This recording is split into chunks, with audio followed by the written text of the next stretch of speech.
If you look at the last 6 years, approximately 200 billion of PEVC money has been invested in the country. Out of that, 5, 6, 7% is approximately rupee capital. In the next 6 years, it is my belief, we have got some back of the envelope maths, that 500 billion will be invested in India. Now, if I look at the 5 to 7% of rupee capital yesterday, I believe that this 5 to 7% will go higher up. Do I know how much? I don't know the answer to that. But is there a trending upwards? The answer is yes. We have seen that in our own fundraising, where 50% of our capital comes from India. Okay, rupee capital. Institutions as well as high net worth individuals, ultra high net worth individuals, as well as family offices.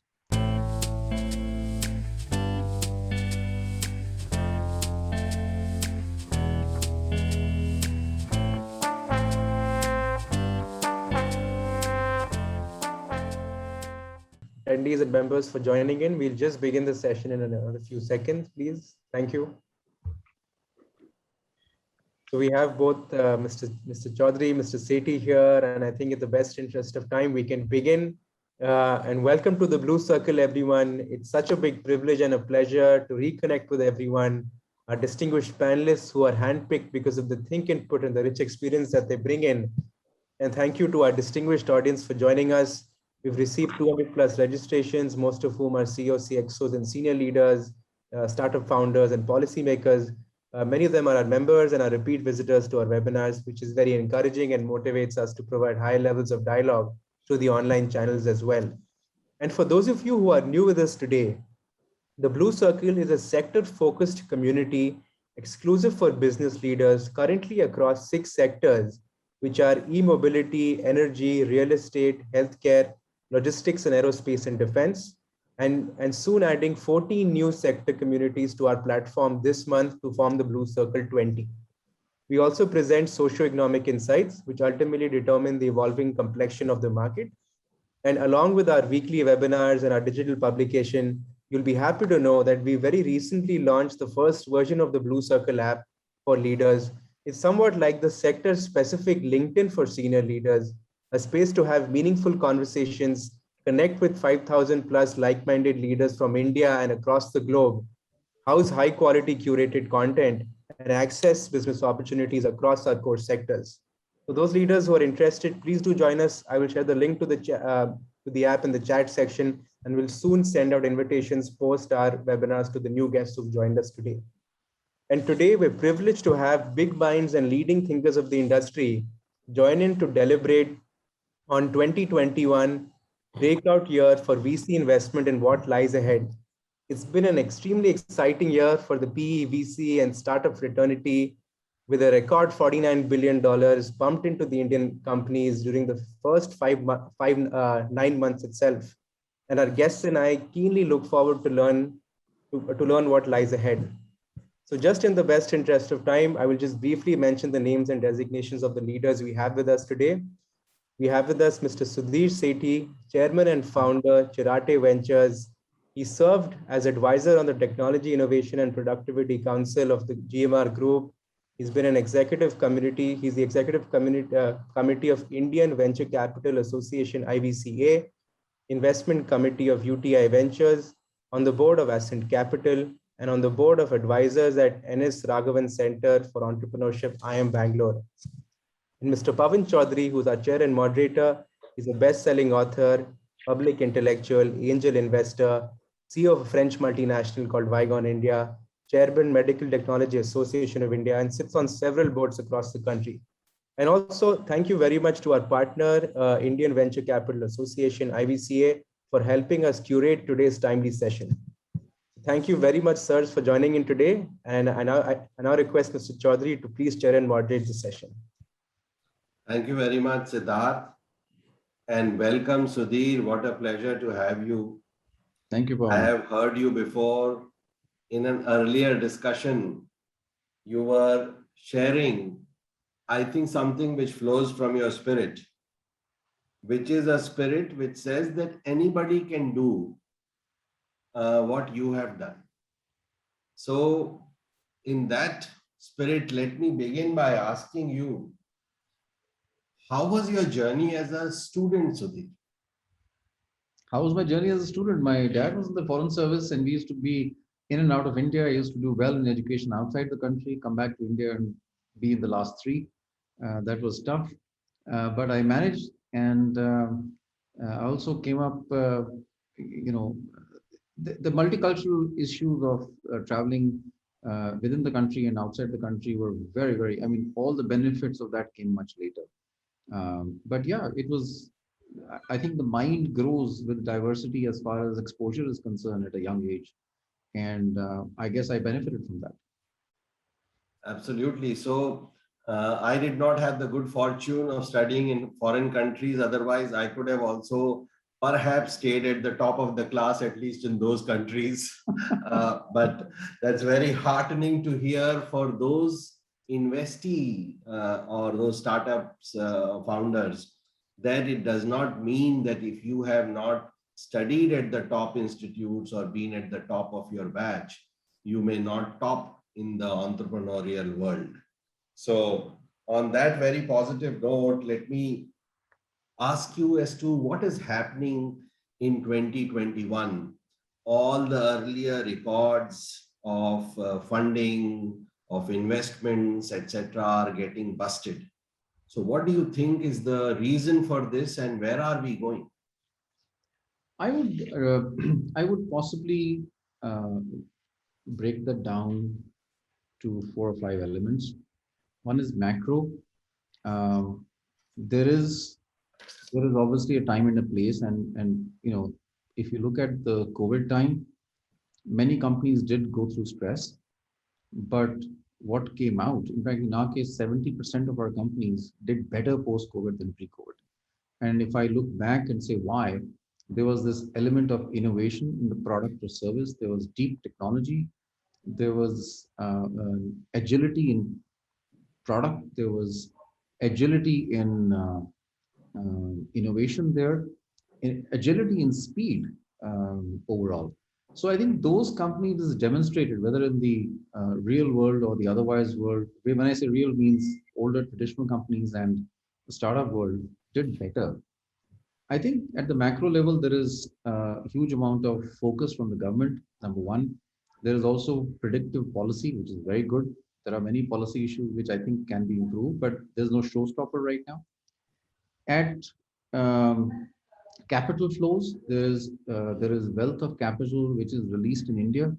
Um, it's being recycled. There is a lot of capital coming from outside the country, which is also good for the private side of investing rather than just public side.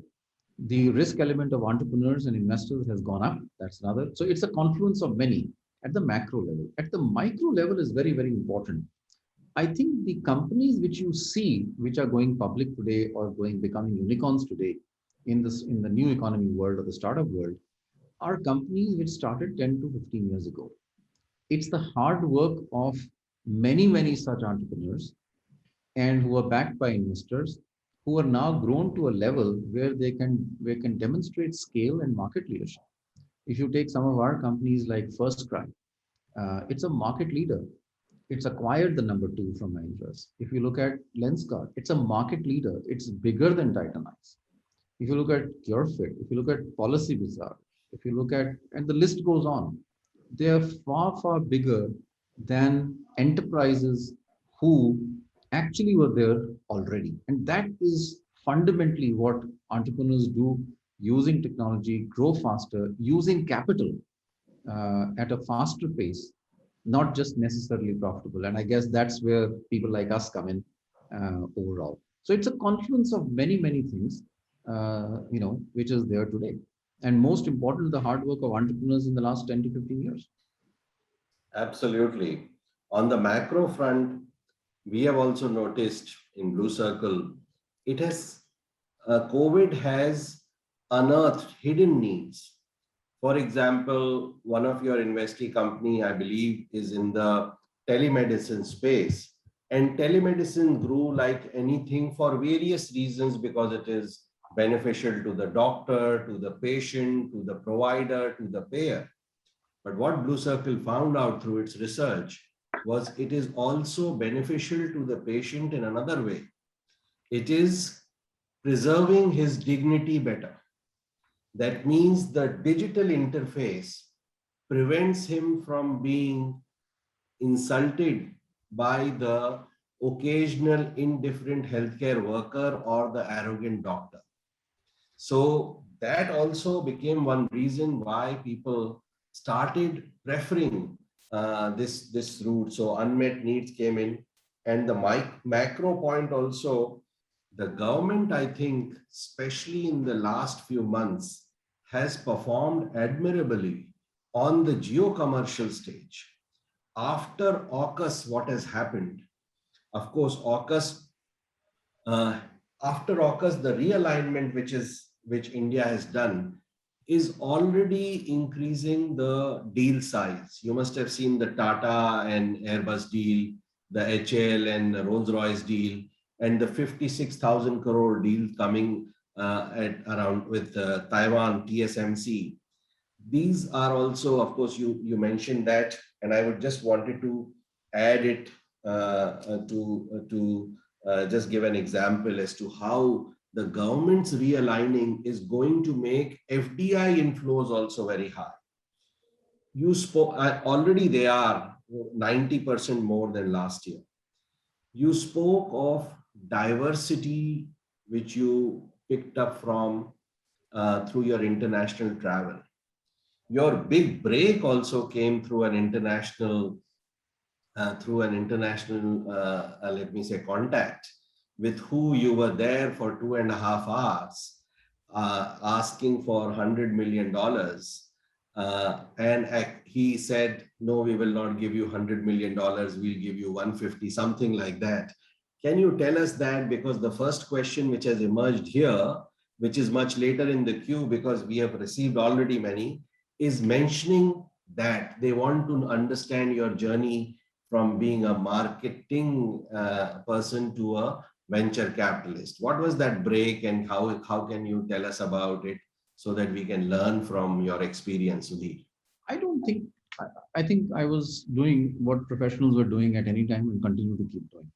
I was in Wipro enjoying what I was doing. After 12 years, somewhat got bored and was not looking at doing the same thing in another company. I got a break in Walton International as the head of VC. It was very different, very unique. It was about VC. I actually learned about VC from government funds. And most people don't know that government funds started venture capital in India, TDICF being the first one in 95. So I think that journey was, inherently something which I got exposed to. And my guess is I was there at the right time, at the right place, many, many times. And that's what led to my becoming a VC. 98, I started investing in one of my first investments was Mindtree Consulting, which became a fairly large one. So I think it's just putting your head down like most professionals in doing what you want to do and what you enjoy doing. There's no rocket science to this. Yeah, no, great point. See, there are, I mean, many a time when people have made wealth, then the society gives them so much disproportionate and enduring attention that they forget their humble beginnings. But it is great that you point out to the fact that it was nothing so special. Having heard that, we surely know that you must have done many things right rather than just being at the right place.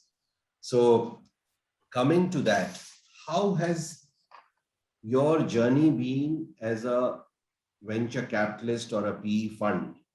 In this space, is it easy to get the dry powder or the funds, or it is quite a climb even now? And is it easier internationally than to get funds in India for risk capital? Sudhir. So, that's a very interesting question. When I was raising our first fund, which was 2006, I met Mr. Patrick McGovern. He was generous enough to commit full $150 million in the fund. I think we were lucky, number one. Number two, in the second fund, we did not have a performance of the first fund because it takes longer to perform. And what many people don't know is it's like running any other business. We nearly died. Our second fund was $95 million because we still needed to perform and we could not raise the second fund. But what we learned from entrepreneurs was that, look, you have to just keep at it. And number one, be innovative. So second fund, what we did is we, we actually went and raised rupee capital. And that was very, very important because there are Indian investors who are starting to think about VCs. And 20% of our fund was rupee capital. So out of $1 billion which we raised so far, now about 400 million has come from India. That is amazing because that's so when your back is to the wall, then obviously you do different things and you hope for the best, which is what we did in the second fund. And after that, it materialized to a bigger. And then track record, getting good people around you. We were very lucky to get very good advisors on our board, very good investors who took time to coach us. In the venture business, I would say, like many other businesses, what you don't know is perhaps 75% because it's a high risk business. Venture business is also, you don't learn in attending an MBA school. In my MBA school in FMS, I never learned about venture and how to build young companies, how to build them faster, how to build them using capital. They make losses, right? So venture business is like we learned it as we moved forward from people around us, both in India and outside the country, including traditional industry, because they had built businesses. So it was the venture business is about learning every day in the morning and integrating it into yourself, assimilating from entrepreneurs, from investors, from the ecosystem, and then go and doing what you think is right. Right. So just coming back to the investor, the venture capital piece, how do you sell the idea? How do you market the fund to investors, especially in a space where traditionally till of late things are improving, but traditionally we haven't had so much of risk capital coming from India into Indian business. It is somewhere like aerospace and defense, which also, by the way, is doing very well now. But earlier, our countries which we wanted to export our goods to used to say, does your country itself buy these defense products or not? So do you get this kind of a stump ever? So how do we go and raise capital? We meet potential investors. We as a firm and the industry or as a firm, we are not allowed and we should not commit what is the future returns because we don't know. It's a risk asset class. When you invest in the company, right? Startup companies may have a business plan but not executed. They may not even have a product. So you're backing the founder. And and then you go into, let's say, later rounds of funding like Series A, Series B, etc., when something starts materializing in the form of product and revenue and customers. So we can't commit. We've started taking in the last 3 years a session for investors in India called the science behind venture investing. Because when we went into the market, we found that there were myths around venture. The myths were it's a hit and miss business, because I was asked questions like what percentage of your companies are successful? Okay. What percent, sorry? Of your companies are successful and so on and so forth. When we invest and when we share with our potential investors, there is a product portfolio, there is a product construct, there is a sector strategy, there is a stage strategy. There are listed areas where we don't invest. There is a lot of detail, which let me summarize it in the form of science behind venture investing, which we learned and we are now sharing that with family offices in India, institutions in India. We have actually, between physical and virtual, had this session for about 1,000 family offices and ultra high net worth individuals in the country so far. This has nothing to do with fundraising, because as leaders and pioneers in the market, it's our duty to go and inform. So we took that, and that was magical, because then investors started to understand that there is a science behind it, right? And there is board positions. Why are companies making losses? And What's the cost of acquisition of a consumer? Why is technology important? How can a FirstCry go bigger than Mom and Me at one time? How can Lenskart grow bigger than Titan Eyes in the country? I think those are details which are very important, which in a longer session we started taking. And that really helped to educate the market. And then we became obviously the beneficiaries of that. And so did others. So does these sessions which you conduct, they are open to any investor, or you have to be an investor of a particular size to get it? They're open to any investor. We are doing this with wealth managers in the country. We've gone to alumni of various colleges and universities across the world. We've had for them. We've had groups of people like YEO and so on and so forth coming to us. So we do it for anybody who's interested. It's as simple as that. So expect to see me in the audience someday. Most welcome. Thank you. So coming to the traditional dictum, sales is vanity, profits is sanity, collections is reality. This is how we have built businesses till we came across entrepreneurs like you, or entrepreneur evangelists like you, who came with a different model which seemed unbelievable and too fantastic to begin with, which was build the communities, let them reach a critical status, a critical state, keep on funding, and then reap a big harvest. We felt in the beginning the harvest will not come, but then there was so many instances of harvest that now we believe that that model also exists. So how was your transition from this traditional model to the new model? Because it happened 15 years before ours in terms of belief also. I think it was more gradual for the simple reason that when I started investing in 98, our first set of investments, including Mindtree Consulting, was profit-making companies. But we learned quickly that when you build businesses, which I think is common knowledge, obviously, is that it needs capital. And capital comes either in a long period of time from customers in the form of revenue, or in a shorter period of time from investors. And when you have a new product or a new technology and a new business model and a new revenue model and a young entrepreneur, right? There is no debt available for that, because debt needs collateral. And especially in the technology business, there is no asset which you can, it's intellectual property. Today, in our companies, 147 patents have been filed, and I think 36 or 37 have been granted. That is your intellectual property. So the moment you do that, you need that capital to acquire customers. And by the way, that capital is provided by us. But that kind of capital cannot be provided forever and ever, right? So if you look at the companies which have been built over 10 years, 25 years, 15 years, those are stable.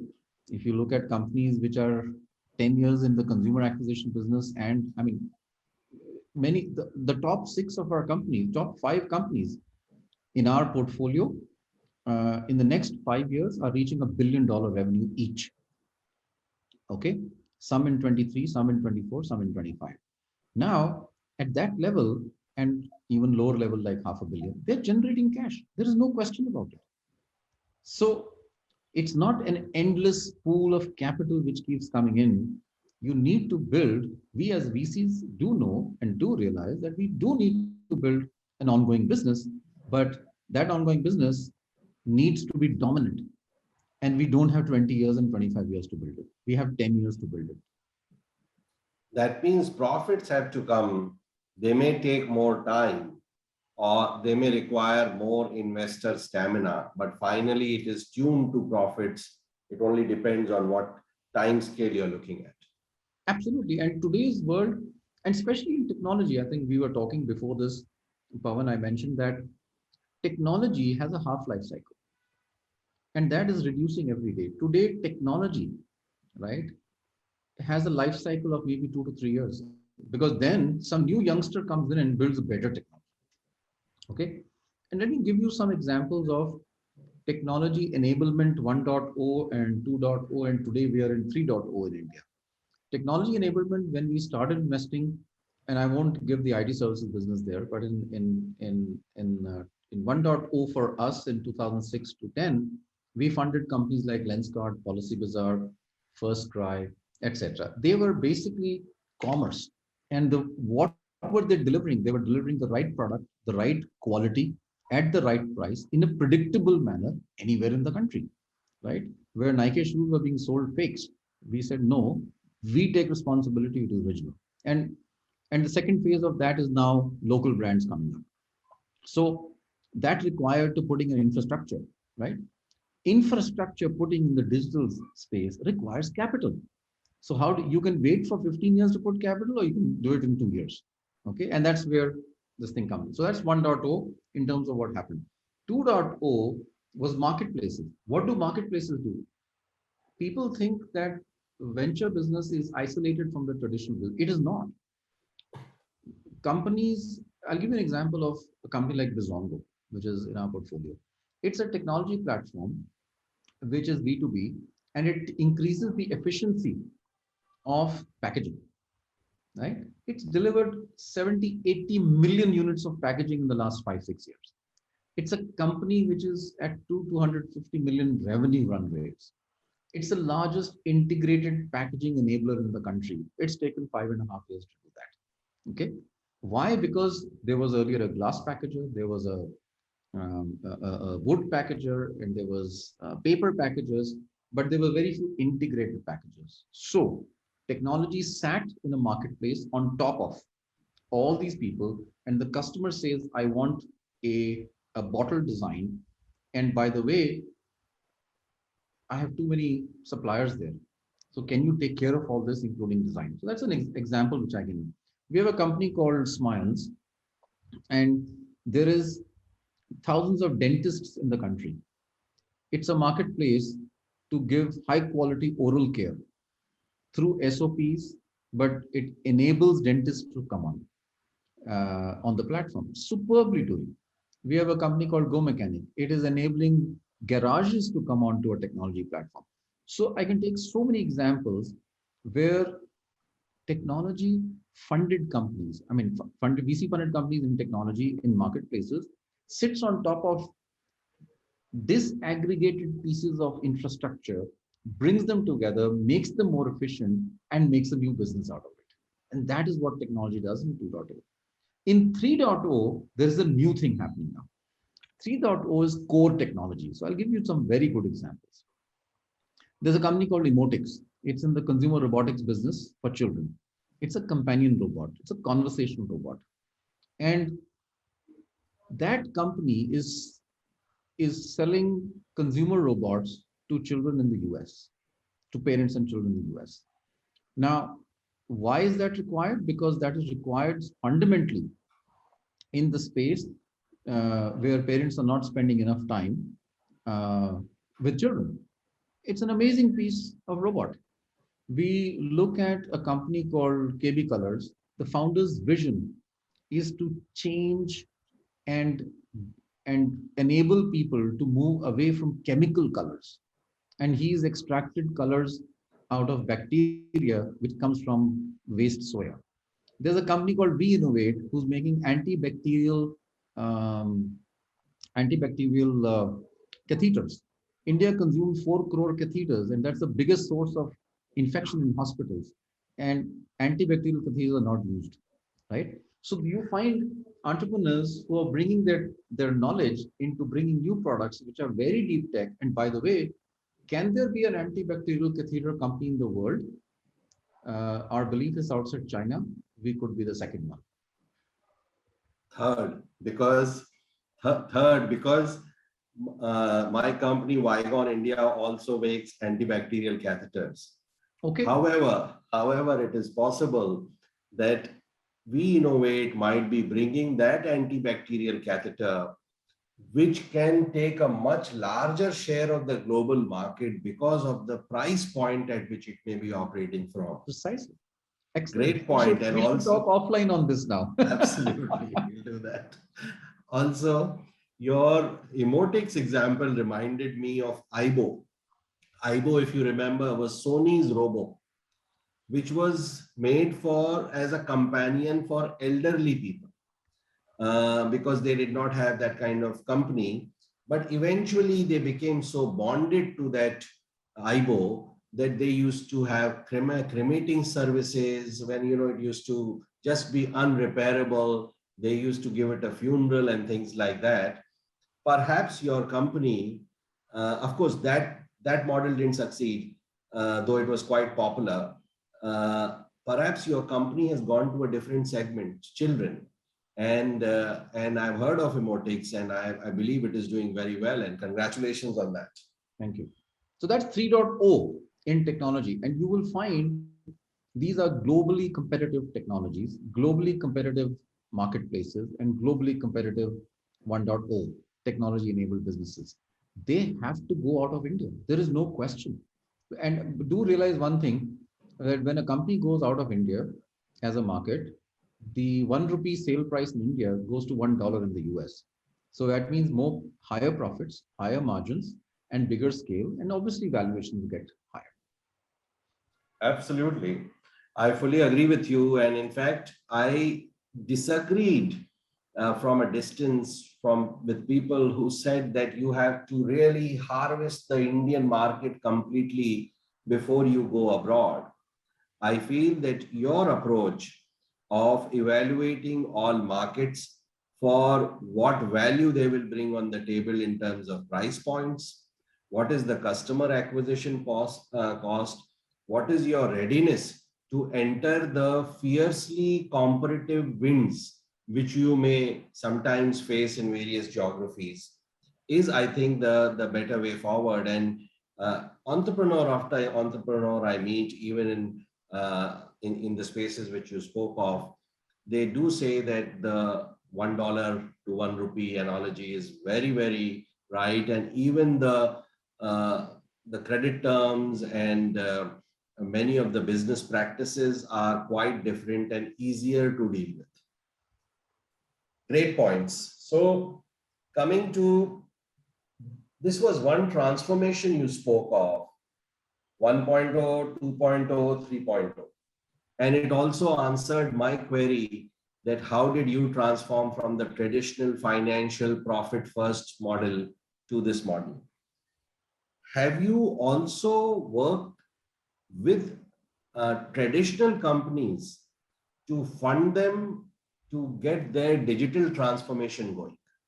We have not funded traditional companies because the DNA of traditional companies and exposure and adoption of innovation in the context of startups is not that high. What we have done is we have funded entrepreneurs who sit on top of traditional companies, mostly fragmented businesses, and integrate them into one pool and build a new business. It is very important that why did Lenskart become bigger than Titan? Okay, why did FirstCry become bigger than Mom and Me at that time? Because they knew how to harness the power of technology and how to harness the power of internet. Let me give you a very interesting example.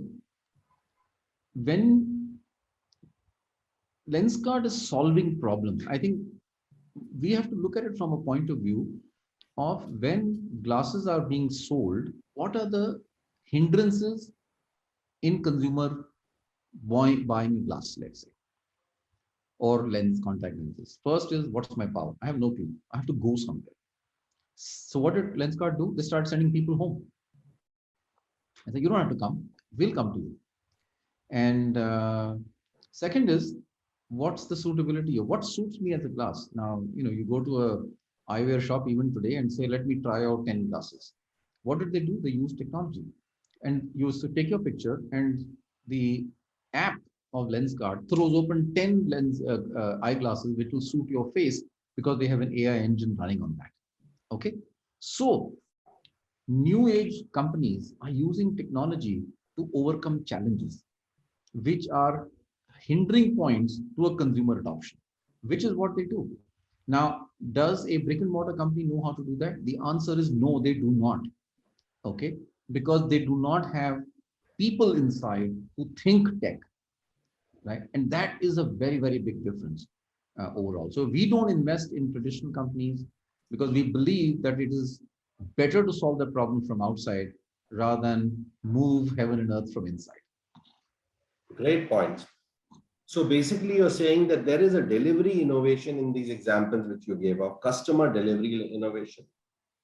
There is a product merchandising innovation, which you spoke of.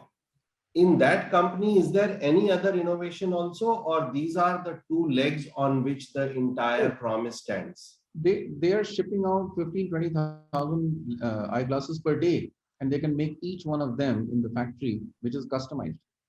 Okay, so there is enormous. I think it's important to break the cycle or reinvent the cycle from we've all learned in our traditional businesses, order to delivery, or rather order to collection. If I remember my olden days, right?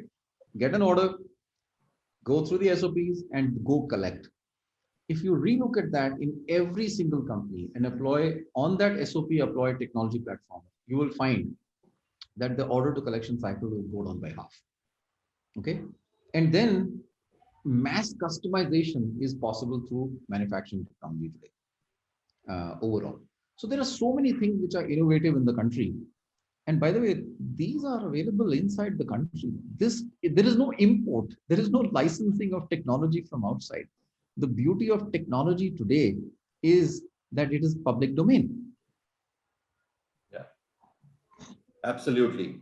So you have gone through several cycles, ups and downs.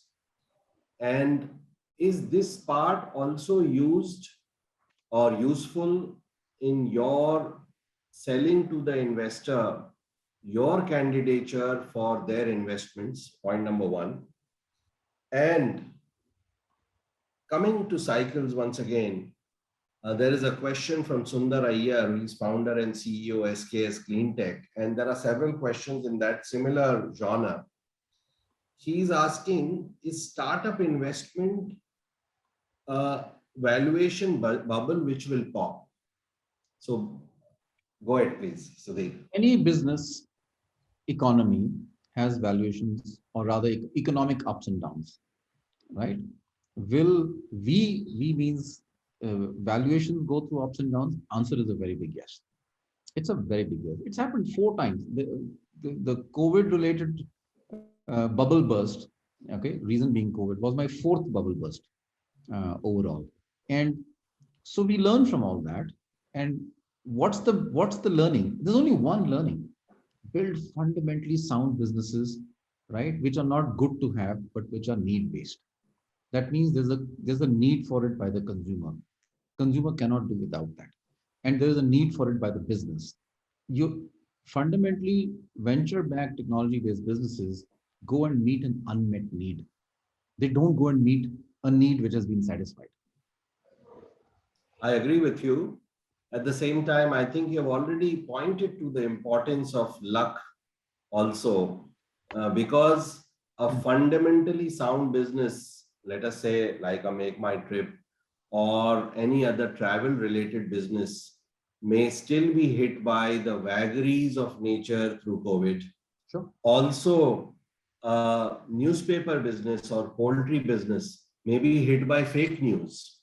But I think you have already factored for this point when you spoke about the importance of luck right now and in our earlier discussion also. So coming to this point, that how the pool for the investees can be widened, investee companies can be widened at various stages of investment. And what should the investee company actually focus on to get your attention and your endorsement? So Fundamentally building great products, great teams, very good business models, revenue models on the ground, right? That's it. There is no rocket science. It's like any other entrepreneur builds, 5 years ago or 10 years ago. we are investors. We look for solid businesses which can last for a long time. There is no difference between an entrepreneur today and an entrepreneur 5 or 10 years back. Build solid businesses which can last. Yes, there is an element of innovation in technology. Again, 70% of VC funds is actually to technology, because technology has the disruptive factor which enables that business to grow faster with higher profitability, and traditional business cannot compete with it. It's as simple as that. Yeah. Sudhir, let me give some more context to this and ask a little deeper question, because this is the opportunity for Blue Circle to probe your mind. There is a sociologist called Madan. He has done a sociological survey over a wide range of socio-economic classes in India. And he came to the conclusion that the businessman class or the affluent class does not invest in risk capital. It invests in gold or FDs, etc., predominantly, or real estate predominantly. So is this your verdict also about the current state of investment orientation of Indians? Or you feel that there is a way to expand the pools of money being invested in the country, keeping in mind the $5 trillion economy vision? If you look at the last 6 years, approximately 200 billion of PEVC money has been invested in the country. Out of that, 5, 6, 7% is approximately rupee capital. In the next 6 years, it is my belief, we have got some back of the envelope maths, that 500 billion will be invested in India. Now, if I look at the 5 to 7% of rupee capital yesterday, I believe that this 5 to 7% will go higher up. Do I know how much? I don't know the answer to that. But is there a trending upwards? The answer is yes. We have seen that in our own fundraising, where 50% of our capital comes from India. Okay, rupee capital. Institutions, as well as high net worth individuals, ultra high net worth individuals, as well as family offices. So there is this, in China, it's about 50%, by the way. So will it become 50% in 5, 6 years? I don't think so. But can it become 20, 25%? Answer is a very big yes. There's one of our companies where international investors did not come in, okay, because they did not find a similar model outside the country as of Series C round. And that was picked up by only Indian investors. It's $30 million. So are Indian investors taking risk? Answer is yes. Also, because there's a younger generation coming in wealth, in family wealth, and they are very used to technology overall. So I think this is a foregone conclusion that the risk-taking ability of families and ultra high net worth individuals is increasing. The quantum may vary. It's an upward trend. And if yesterday the trend was 15 degrees, now the trend is 45 degrees. How can it be catalyzed further so that we reach this 20-25% faster? Answer is very simple. I think one is education, which I think people like us and other people, we don't need to depend on anybody else. I think there's another very important factor, which is VC investments or private equity investments into private companies is taxed at a higher level than public markets and international capital. I think it's high time this goes away. Okay, this disparity is a talking point and has been for more than 10 years. The gap is reduced, by the way, now, but I think it's very important for this disparity to go away, right? Because this is an illiquid asset. Money is blocked in because the company takes many, many years to go. It's not like public markets, right? Overall.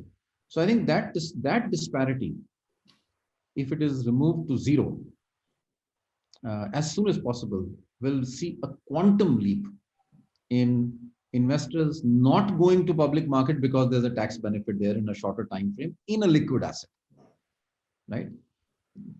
So these are my two answers. No, absolutely. In fact, if that taxation disparity goes, and also, do you feel that the fact the world is realigning today, instead of random offshoring, there will be friendshoring. That means countries will trade with those countries with who they have share a similar democratic system or political system, similar market economy, as well as shared history of peace.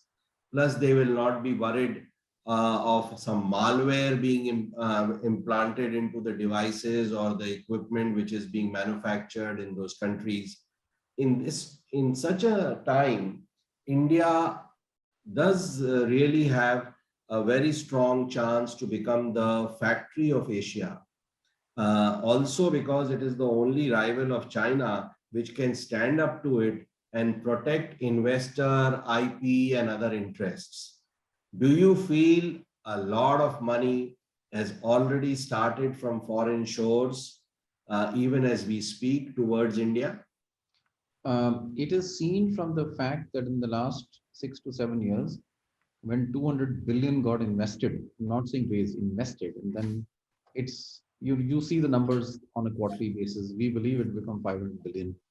Okay, the trending is that because of institutions here, because of democratic credentials, because of IP protection up to a point, because of Indians taking risk, because of entrepreneurs, quality of technology, quality of product, and the Indian market being an open market, capital will come in. I think I'm not an expert in geopolitical, so I won't even touch that space.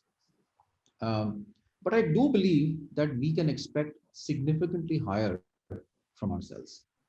That's extremely crucial. When in our portfolio, we believe we'll have about 10 unicorns coming up. We believe we have 5 $1 billion revenue companies coming up, right? It has taken us 10 years to reach here. But at a national scale, there is no question that assets can go and build global leaders. Okay, if Alipay can go international, so can UPI. So the question is, how do you take it? I think it's very crucial that we don't get satisfied by the fact that 4 to 500 million will come in the next 6 to 7 years, and we constantly work towards at an industry level, at government level, to remove those small barriers. And I'll call them small barriers because there's no real showstopper right now. We cannot get satisfied at the fact that we've got now 200 billion and now 500 billion will come. It is not a celebration point right now. It is a celebration point in a transient manner, but there is so much to do. There is no time better than what India gives you today to build massive new companies which have never existed before. And that can happen only with venture investing. I agree with you. What you're saying is you can clap a bit if you want, but the finishing tape is still far away and it's not time to pop the champagne. No, it's time to pop the champagne and again, Pawan. The finishing tape is every day in the morning, but we must keep running and we must keep running faster. Okay. Agreed. Because India provides that opportunity. India 5 years provided a smaller opportunity. Today on a scale of 10, we are at 5. 1 year from now, we'll be at 5.1. We need to make that 6. Okay. And that's in our hands. We cannot blame economy for it. New economy today, I'll give you one very simple example if you give me 1 minute. The top 15 tech companies in the US in 2020 were 41% of US GDP in market cap. Just 15 tech companies. And they were 15% in 2015. The tech companies in the Indian public space are 10 to 11% of Indian GDP. My own portfolio is 0.4% of Indian GDP, right? But if I look at the new economy companies, we are now, public markets are 3 trillion plus, which is higher than the Indian GDP right now. We believe that 5 trillion, 6 trillion, 7 trillion will happen, right? Which means our current per capita income will double to 4,500 rupees in 5, 6, 7 years. That is an enormous 300 million people yesterday, and now 700 million people in 6-7 years from now will be available as a consumption market. The moment you think about that, right, we need to provide healthcare to 1 billion people for efficient healthcare. There are 150 million farmers, right, whose average acreage is 2 acres, and their average income is 1 lakh rupees per year per acre. How do you increase their income 12 to 15% per year? So we have a company called Cropin, whose satellite imagery monitors 10 million acres of land and is enabling soil management, disease management, crop management, and input management to increase that. Traditional methods of solving problems will not work. And that is very important because there are entrepreneurs who know how to use satellite technology to give farm inputs. There are entrepreneurs who know how to reach 1 billion people in oncology, in oral healthcare, in cancer, right? To solve those problems. And you can't build another 10,000 hospitals. It is capital inefficient. So adopt that and builds massive scale in India. And that entrepreneurs will do. All they need is capital. No, very, I'm very happy to hear that your market capitalization of your companies itself is 0.4% of your GDP. And I hope your parents know about this, because today the country, or today all over the world, every country has become also an economic unit. That means it is not enough for the country to just provide law and order and foreign policy, etc. They are also expected to bring GDP growth, bring investments, etc. So I'm sure that your contribution is not far away from what your father would have contributed for the country already. Am I right, Sudhi? Thank you. Thank you. Okay. So coming to the regulatory hurdles, any particular regulatory hurdle you wish should become milder or should be removed, other than the taxation piece you spoke of? Look, I think there are so many things which are, let's say, small stuff, right from GST and all that kind of stuff. I would just not even think about those. I would just say two things. One, I think the big issue is taxation on private investments in startups by VC funds like us, which are higher than public markets. Public markets money does not go into new companies. It goes into existing public markets. Okay. Our money goes into new companies. It forms new assets. It forms new employment. Public market does not form new employment overall. So it is very crucial on absolutely an urgent basis to remove this. It's been hanging fire for a long time. I think the other thing is also very crucial. India has over 600-700 P and VC firms right now. Some of us are large enough to go global. Okay, so like international firms have come to India, you will find Indian firms want to go global. And I think that path has, capital formation in India and capital formation or VCs like us going into, we are taking our companies going international anyway. VCs follow in our companies, right? So how do I support my companies in the US? I think those details become very important. And there are some regulatory issues that we need to solve there. No, great points. In fact, you started the session by saying that I learned in PE funding from the government and from a government fund, from a public fund. And I feel that the government surely is alert and would step in here because they say खुशबुओं को फैलने का शौक है मगर खुशबुओं को फैलने का शौक है मगर मुमकिन नहीं हवाओं से रिश्ता किए बगैर और सबसे बड़ी हवा जो है आज वो है गवर्नमेंट की हवा. So I hope that relationship happens and you also venture out. You're already a part of an international chain, but other promising PE funds should step out. No, on that note, sorry, Sudhir, you want to say? I think government there's no question, they're very helpful. And we do believe that some of these things will happen faster, hopefully faster than yesterday. Yeah, sure. And if this travels to them, we will also be very happy because it is truth well told, and I'm sure it can be acted upon. On that note, Sudhir, let me switch to some questions because and there are several people who have asked very fine questions. We'll not be able to give everybody an opportunity. I'll read out some from you. But before that, we have Rajiv Sioni.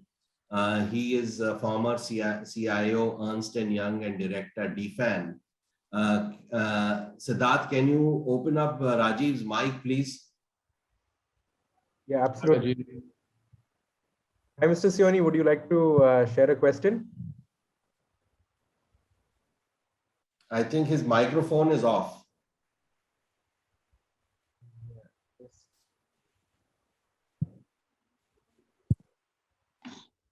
While he comes on, let me ask another question which has come on my WhatsApp, Sudhir, that they are saying that it is when you have a good model and you have a great product, that is when you get funding.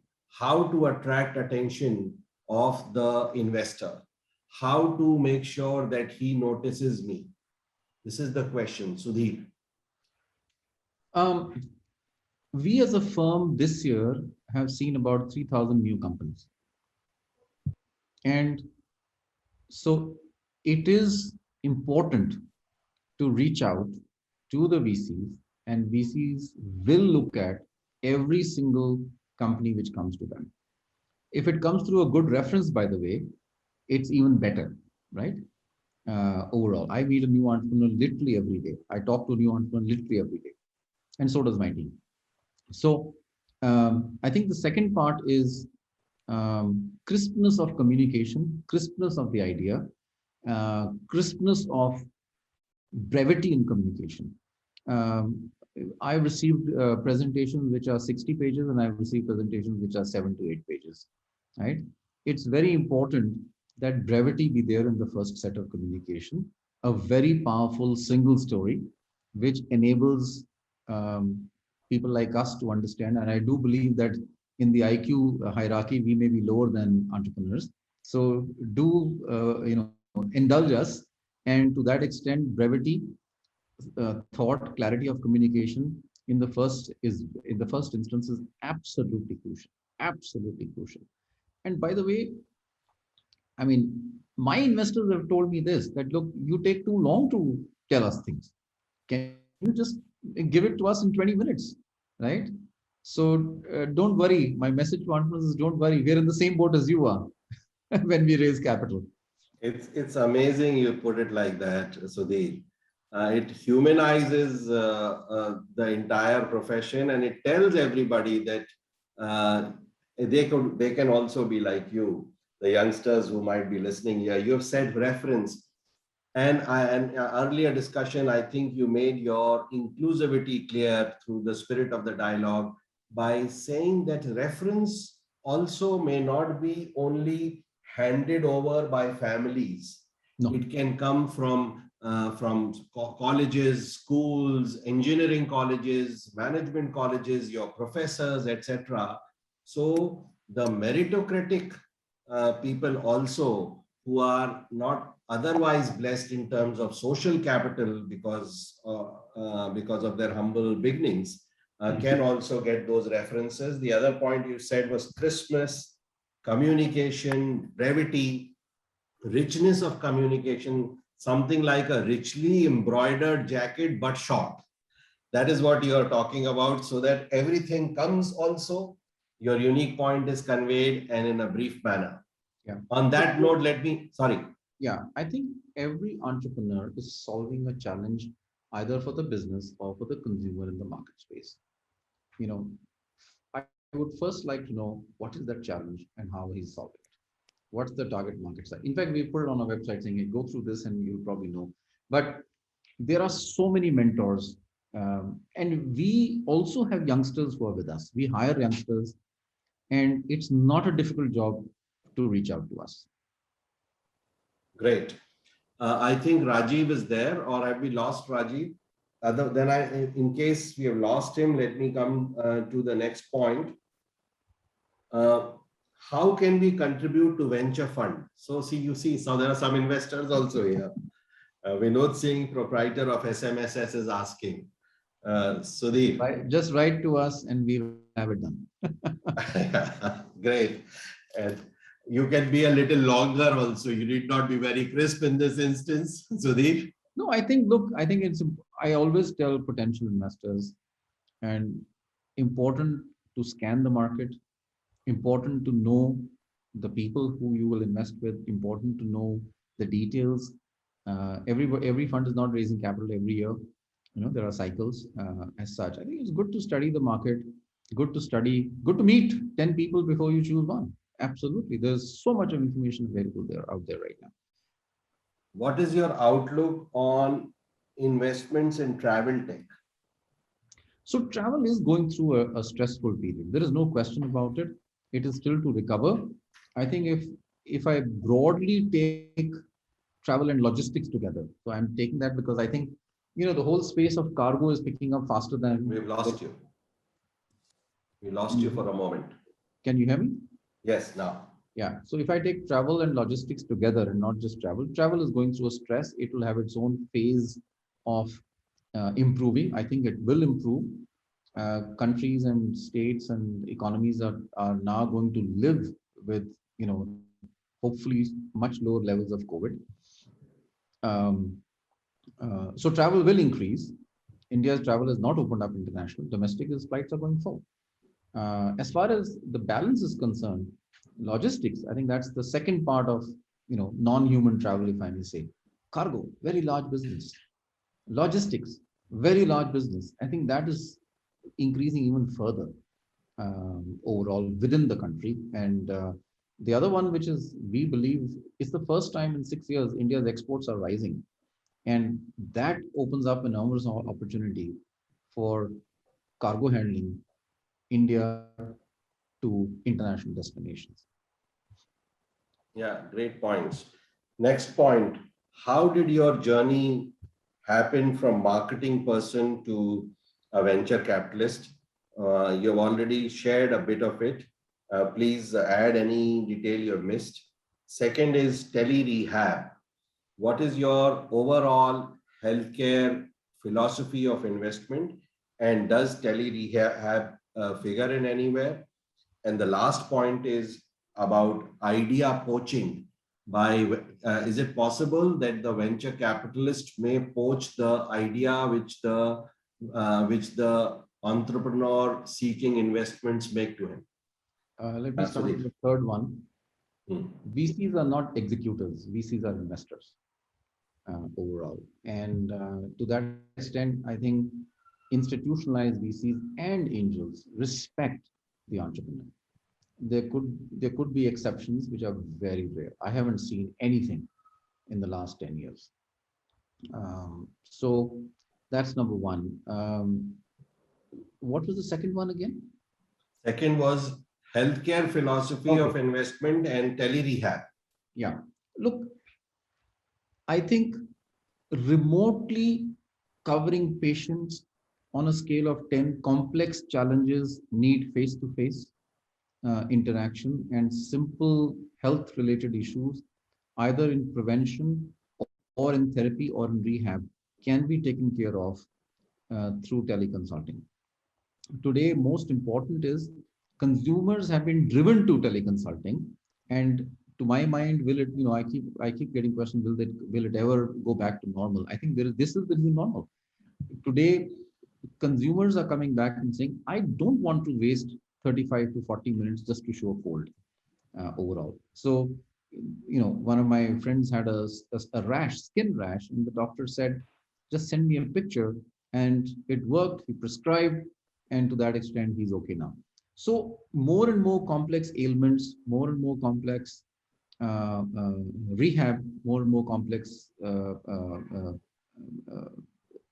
every chain of the health system will be remotely done with the use of technology. There is no question about it. There is no question. And it is here to stay. And by the way, doctors are now used to it. So yesterday, my GP used to say, no, come over. He says, don't come over, give me a call. So there are behavioral changes which are very important and which are permanent in nature. And it doesn't matter whether it is prevention or diagnostics or therapy or rehab. Rohit Arora, who I think seems to know you, and I'm sorry I'm not having the time to name everybody, but every question which I am bringing forth is trying to address as many questions as possible, and I'm really impressed with the quality of questions. So Rohit is asking, I remember, hi Sudhir, I remember you from your Wipro days and the S2P2 initiative. Can you share how you managed your career transition from a marketing person to becoming a VC? It will be great to hear your learning as many of us craft our second innings.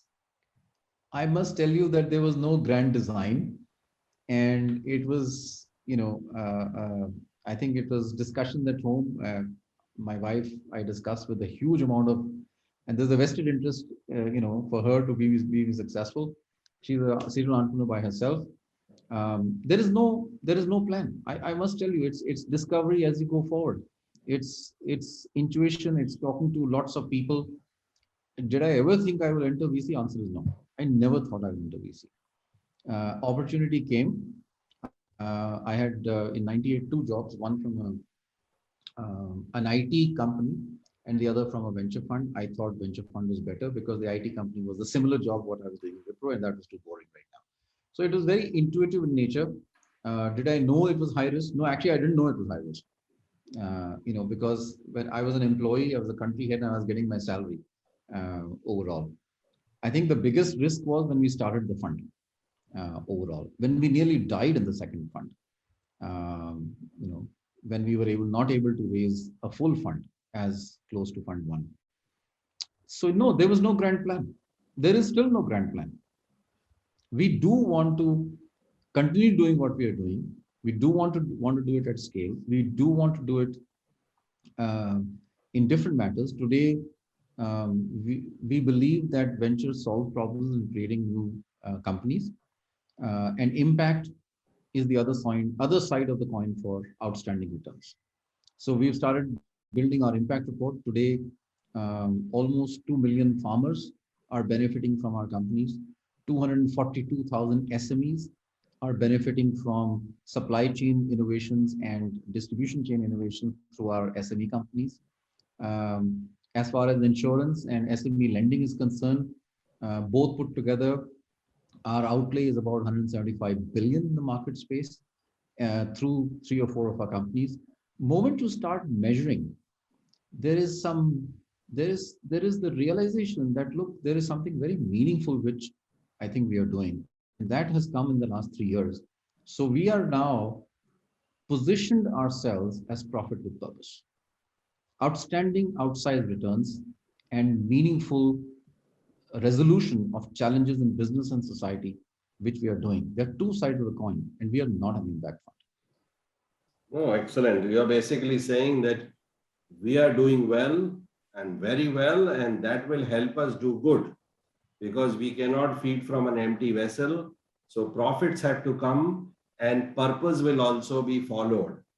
Great. Coming to the last question, and this is from Shutapa. She's saying, how is IVCA as an industry body planning to increase LP engagement and take the Indian venture growth story across borders, or even engaging with the GOI representatives? Any specific initiatives in this regard? Please tell what IVCA is, how you are connected with it, and your plans which Shutapa is inquiring about. Sudhir. IVCA is a very, very powerful, not powerful, very effective body. Connect with Rajat, enormous amount of interaction with Government of India on policy resolutions, enormous amount of I mean, I think right now there's a 2 to 3 day program happening where LP connects are happening overall. So IVCA is a very effective industry body which takes into account the 2 or 3 things which you mentioned. So please do contact with Rajat. and I think Pawan and Siddharth know Rajat very well, and Right. he will tell you all the details. Great. So there are many more questions, and I hope they will come up on the app. On credit poaching, which Sudhir spoke of, I fully agree. Investors are not executors. But if you want to understand more how nobody can steal your credit, read a chapter from my book on credit poaching. My book is called When You're Sinking, Become a Submarine. And on that note, I pass it on to Siddharth, and keep letting your questions come on the app to Siddharth, and he will see when he can reach out to Sudhir for any answers which got missed because of time. Siddharth. Thank you, Pawan. And thank you very much, Sudhir, and thank you, amazing panel, amazing speaker. It was really an hour very well spent. Thank you, Siddharth. Thank you for inviting. Thank you very much, sir. Such an insightful and engaging conversation, and a real privilege to hear you both. Our leaders and I have been hooked till the end, and have taken home several nuggets from today's conversation. I'm in fact still receiving messages from our members as we speak, and I really wish we had some more time. And thank you to our leaders in the audience for joining us and for staying till the end, and for always sharing excellent questions. For the questions that may not have been addressed due to paucity of time, I will share the relevant ones with the leaders on the panel and request some of their time for it. We will also try to post the answers in the community app as well. And thank you to IVCA as well for helping us curate this well-timely session. And so along with our weekly webinars and our publication, we're taking these discussions, conversations, and sector-specific opportunities across sectors on our exclusive community app for senior leaders. We're also adding new 14 sectors along with our existing 6 ones. So whether you would like to engage with us on our platform, leaders are invited to connect. So thank you very much, sirs, once again. We look forward to having more such discussions in the future, and please stay safe. Thank you, Siddharth. Thank you, Pawan, and thank you to all the listeners. It's really a pleasure, and wish you all the best. And as Siddharth said, stay safe. If you happen to come to Bangalore, give me a shout. Great. Thank you very much, Sudhir. Bye. And there are some questions on real estate. You should have one session with a real estate fund also, Siddharth. Very important post-COVID. This sector will boom after every plague. Thank you so much. Bye. Bye-bye. Take care.